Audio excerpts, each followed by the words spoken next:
Hello everyone. पहली बार ऐसा हुआ है कि बंगलोर ने कम्बाला रेस को होस्ट किया या वहाँ आयोजित हुआ है। एक्चुअली यह फोक स्पोर्ट्स हैं, यानी ट्रेडिशनल स्पोर्ट है जो लोकल एरिया में खेले जाते हैं। ये हमारे कल्चर से जुड़ा है और कल्चर से जुड़ा होता है और इसको प्रिजर्व करना भी हम लोगों का अधिकार है और करना चाहिए। बट लेकिन यह समय के साथ इसमें कुछ परिवर्तन भी होने चाहिए। अभी यह 2014 में that was band by the supreme court, but 2017 से कुछ ऐसा हुआ कि अभी ये चल रहा है। फोक आर्ट है, ये लोकल स्पोर्ट्स है, लोकल खेल है। जिस तरह अभी वैश्विक खेल होते हैं, क्रिकेट हो गया, फुटबॉल हो गया, इस तरह हमारे इंडिया में जो भारत में जितने भी स्टेट हैं उस स्टेट में कई ऐसे स्पोर्ट्स हैं जो लोकली खेले जाते हैं और उनका एक अपना इम्पोर्टेंस है, अपनी कहानी है, अपना एक सामाजिक कुछ जुड़े हुए हैं उनके कल्चर से, उनके समाज से, इसलिए वह हमेशा खेले जाते हैं। Clear? So that was earlier band but right now it is open by the so many things. उसी के बारे में हम डिस्कस यहाँ करेंगे। और फोक स्पोर्ट्स को कई बार आगे बढ़ाने में हमारे सिनेमा, हमारे जो फिल्म इंडस्ट्री है वह भी बहुत बड़े रोल निभाते हैं। जैसे कंटारा मूवी आया था, उस कंटारा मूवी में इस स्पोर्ट्स के बारे में बताया गया है। तो in this video actually we will see that is about what is the Kambala race, what is the included in the Kambala race, how many types of the Kambala race, why it was banned by earlier by the Supreme Court, क्यों supreme court द्वारा ban किया गया और अभी यह क्यों चालू हो गया, इसका इम्पोर्टेंस क्या है, सिग्निफिकेंट क्या है, because it is a very very important for your art and culture in the examination. See first news. उससे पहले अगर आप नए हैं तो प्लीज इस चैनल को सब्सक्राइब कीजिए। चलिए बढ़ते हैं। इस आज 27 है, 25 और 26 नवंबर 2023 को यह बंगलुरु में फर्स्ट बार आयोजन किया गया है। क्लियर? यह बफेलो रेस है जिसमें 160 पेयर ऑफ भैंस तैयार हैं और उसके जॉकी जो उनके साथ दौड़ते हैं उनको जॉकी बोलते हैं, तैयार है इस स्पेशल रेस में। एक्चुअली कम्बाला इसका नाम है। कम्बाला वहाँ का एक रीजनल जो मीनिंग होता है वह रेस ही होता है, भैंसों का रेस, बफेलो रेस होता है, जिसमें बहुत सारे लाखों पीपल वहाँ विजिट किए हैं, बहुत सारे सेलिब्रिटी भी वहाँ गए हैं उसको। और यह जो कम्बाला बाद में हम बात करेंगे इसी में कि सुप्रीम कोर्ट द्वारा कम्बाला जलीकट्टू और बुल्लॉक आर्ट यानी बैलगाड़ियों का रेस या 2014 में बैंड कर गया था, लेकिन स्टेट गवर्नमेंट ने अमेंड करके लेजिस्लेशन इसको अलाउ कर दिया। तो इन सारी चीज इन वीडियो के माध्यम से हम जानने का कोशिश करेंगे। सबसे पहले देखते हैं एक्चुअली कम्बाला होता है क्या। Kambala earlier I told you that is the folk sports. ये एक परंपरागत खेल है जो कि कोस्टल कर्नाटका डिस्ट्रिक्ट में खेला जाता है, उस रीजन में जहां पे तुल्लू स्पीकर जो एक मेजोरिटी में है वहां पहले खेले जाते थे। लेकिन अभी जो earlier race were organized by various family group of the slushy paddy field, जो पैडी फील्ड होता है उसमें आजकल आयोजन किया जा रहा है आफ्टर द हार्वेस्ट, फसल काटने के बाद में हार्वेस्ट बोलते हैं। इसके लिए एक समिति भी वहाँ पे है, कम्बाला समिति, जो वीकली इस इवेंट को होस्ट करती है। और यह इवेंट नवंबर के लास्ट से शुरू होकर अप्रैल तक चलता है, फर्स्ट हाफ अप्रैल तक, यानी 25-26 को यह शुरू हो चुका है। नॉर्मली यह तटीय कोस्टल कर्नाटका डिस्ट्रिक्ट, दक्षिण कर्नाटका और उडुपी में यह आयोजित किया जाता है। कम्बाला एक बहुत सारे फैमिली का प्रतिष्ठा का भी चीज़ है, ऑफ कोर्स होता है, क्योंकि ट्रेडिशनल जितने भी स्पोर्ट्स होते हैं ना, वह एक समाज का परंपरा को दर्शाता है, समाज का एक ट्रेडिशन को दर्शाता है। और स्पेशली द बंट कम्युनिटी है कोस्टल रीजन में, उनके लिए एक प्रतिष्ठा का यह खेल एक प्रेस्टीज है, प्रेस्टीज इवेंट है। इसमें पेयर ऑफ बफेलो, 2 भैंस होते हैं जो कि उनको बहुत दिन से ग्रूम्ड किया जाता है, खिलाया पिलाया जाता है बरसों से, चूंकि इस इवेंट के लिए उनको तैयार किया जाता है, इस इवेंट के लिए तैयार किया जाता है। देखिए यही है कर्नाटका और ये कर्नाटका और कर्नाटका के जो भी तटीय एरिया है ना, इसमें यह बहुत प्रचलित है, तटीय एरिया में यह बहुत प्रचलित है। क्लियर? अब देखते हैं एक्चुअली कितने टाइप के यह कम्बाला होते हैं। ध्यान दीजिएगा, कम्बाला एक्चुअली 4 तरह के होते हैं। फर्स्ट कम्बाला को बोलते हैं नगीलो, या स्पोर्ट्स में 4 तरह के होते हैं नागिलो। इसमें क्या होता है कि जो बफेलो होते हैं जो रेस में जाते हैं उसमें लाइटर प्लाऊ, जो प्लाऊ होता है ना, जो इस तरह खेत जोतने में यूज किया जाता है, इस तरह का होता है, उसको क्या बोलते हैं, हल। वह लाइटर बहुत हल्का सा प्लाऊ उसमें जोड़ा जाता है और इंट्री लेवल यह खेल माना जाता है। मैंने फर्स्ट कम्बाला रेस में दौड़ा जाता है। तो पहला क्या होगा, नागिलो। दूसरा जो होता है हग्गा, हग्गा इनको रोप भी बोलते हैं। इसमें जो बफेलो के साथ जॉकी भी जाते हैं, यानी उनके साथ एक आदमी भी दौड़ते हैं उस रोप को पकड़ के, उस लकड़ उनके साथ जुड़ा होता है उसको पकड़ के।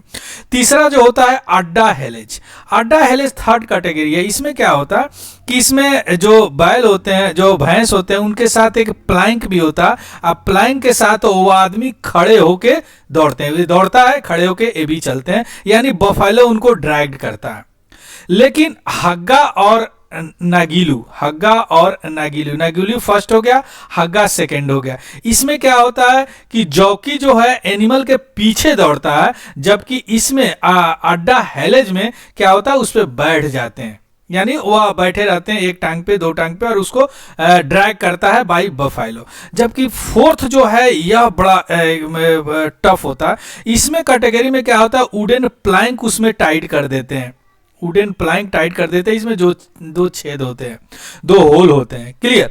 और जो जॉकी उस पर खड़े हो जाते हैं, बहुत तेज से बफेलो दौड़ते हैं, पानी होता है, मड्डी जगह होता है, और जितने तेजी से पानी बाहर निकलते हैं उसी के अनुसार उनको जीता हुआ माना जाता है, विनर का दिया जाता है। और विनर को लगभग 1.5 लाख रुपीज और सोने कुछ गोल्ड भी दिए जाते हैं। तो 4 कैटेगरी कौन कौन हो गया, फर्स्ट हो गया नागिलू जिसमें छोटा सा प्लाऊ रहते हैं, दूसरा हो गया हग्गा जिसमें रस्सी जोड़े हुए रहते हैं, ये दोनों में जो बफेलो के साथ साथ दौड़ते हैं आदमी।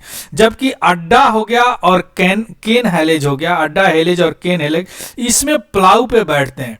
इसमें प्लाऊ पे 2 होल होता है जिसमें मड्डी प्लेस में दौड़ते हैं, और जो उसके होल से जो पानी निकलता है वही विनर को, जिसका पानी निकलता है वही विनर को डिसाइड करते हैं। जैसे ये देखिए, ये पहला वाला 2 है ना, इसके साथ दौड़ रहे हैं, पहला वाला 2 है, यानी नागिलू और हग्गा, नागिलू और हग्गा। या तीसरा है, इसमें ये जोड़ा हुआ है, इस पे एक खड़े हैं, है ना, तीसरा एक खड़े हैं जिनका नाम क्या है, अड्डा हिलेज। जबकि केन हिलेज देखिए इस तरह का होता है, बड़ा टफ होता है, जो पानी का छर्रा जितना निकलता है ना उसी पे विनर को डिसाइड किया जाता है ना। अब हम देखते हैं कि एक्चुअली कम्बाला को क्यों बैन किया गया था सुप्रीम कोर्ट द्वारा। बहुत सारे ऑर्गेनाइजेशन थे, जिसमें से एक जो एनिमल के वेलफेयर के लिए ऑर्गेनाइजेशन है, पेट्टा बोलते हैं, peoples of ethical treatment of animal, PETA. उन्होंने पिटीशन फाइल किया इन द सुप्रीम कोर्ट, और उन्होंने बोला कि जितने भी ट्रेडिशनल स्पोर्ट्सिंग इवेंट्स है वह एनिमल को एब्यूज करते हैं, इसलिए उनको बैन कर देना चाहिए, क्लियर। एक्चुअली कम्बाला के लिए प्रॉब्लम क्या था कि उसमें क्या होता है कि बफेलो को नोज में बड़ा सा एक रस्सी डाल दिए जाते हैं, उसको होल करके रस्सी डाल दिए जाते हैं। देखिए इनमें एक रस्सी है, यहाँ नाक में इनके रस्सी डाला हुआ है ना, डाल दिए जाते हैं। तो इससे क्या होता है, उनको दर्द होता है और पूरे रेस में वो रस्सी खींचे जाते हैं। यह दलील दिया गया था इन द सुप्रीम कोर्ट। तो लास्ट में सुप्रीम कोर्ट ने कहा किया कि हाँ यह तो अच्छी बात नहीं है, चूंकि एनिमल क्रूटली है। तो उन्होंने क्या किया कि जल्लीकट्टू, कम्बाला और बुल्लॉक कार्ट को बंद कर दिया। जल्लीकट्टू तमिलनाडु में मनाया जाता है, बुल्लॉक कार्ट महाराष्ट्र और बहुत सारे और स्टेट में मनाया जाता है, कम्बाला कर्नाटका में मनाया जाता है। अब क्या होगा, जनवरी 2016 को 14 में बंद कर दिया। जनवरी 2016 में इन्वायरमेंट मिनिस्ट्री ने एक नोटिफिकेशन निकाला, उसमें बोला कि जो बुल है उसको कंटिन्यू कर दीजिए। जलीकूटा जो तमिलनाडु में कंटिन्यू कीजिए, बुल्लॉक कार्ट रेस जो महाराष्ट्र, कर्नाटका, पंजाब, हरियाणा, केरला, गुजरात सब में होता है उसको कंटिन्यू कीजिए। कम्बाला को कंटिन्यू कीजिए। क्यों? क्योंकि it is the part of culture, यह हमारे कल्चर का पार्ट है, इसको प्रिजर्व करना हमारा अधिकार है और सरकार का कर्तव्य है ना। सो किसी भी पार्ट में, any part of the country, इस तरह का जो ट्रेडिशन और हमारे कल्चर से जुड़ा हुआ है उसको आप कंटिन्यू कीजिए, है ना। चूंकि cultural heritage of the various community, चूंकि कम्युनिटी को भी प्रिजर्व, ये क्या है कि इतिहास है, इतिहास को संजो के रखना चाहिए। हाँ, समय समय मॉडिफिकेशन इज नेसेसरी। तो यह एक्सेप्शन है, लेकिन उन्होंने बोला कि एक्सेप्शन इसमें यही है कि जो आप क्रूटली जो यह बिहेवियर है, जैसे नाक में रस्सी लगा देना, कुछ इस तरह का काम करना जिससे जो भी जानवर है, बुल्स है, जो सांड है, भैंसे हैं, उनको तकलीफ नहीं होना चाहिए। लेकिन उसी समय जो कंसर्न स्टेट गवर्नमेंट्स थे, उन्होंने prevention of cruelty of animals act में संशोधन कर दिया। अब बोला कि नहीं, खेल में या एग्जेम्पशन ऑफ दीज इवेंट्स, या इवेंट्स से उनको हटा दिया कि इस इवेंट्स में ये सब चीज़ नहीं देखा जाएगा। फिर अगेन चैलेंज किया गया सुप्रीम कोर्ट में इसको, लेकिन 5 जज कॉन्स्टिट्यूशनल बेंच ने बोला कि नहीं नहीं, ये अमेंडमेंट ठीक है और आप कीजिए। जैसे चैलेंज किया जो अमेंडमेंट था कर्नाटका, तमिलनाडु, महाराष्ट्र गवर्नमेंट ने लाया था मई दिस ईयर में, तो वो चैलेंज भी खत्म हो गया। तब से यह मनाया जा रहा है और पहली बार बंगलोर में यह मनाया जा रहा है, जो आज 25 और 26 को मनाया गया। लाखों लोग यहाँ पहुंचे। तो this is the related to our culture. तो पीटी वगैरह में पूछ सकता है कि कम्बाला इज रिलेटेड टू, और मेंस में भी पूछ सकता है why Kambala is already banned by Supreme Court, right now it is in the ongoing in the चल रहा है आपको कर्नाटका में। तो ये सारी चीज़ें आपको पूछ सकता है। So this is all about the news. Clear? इसका पीडीएफ हमारे Telegram channel Tiwari general study पे आपको मिल जाएगा। So thank you, have a good day and happy learning. Thank you.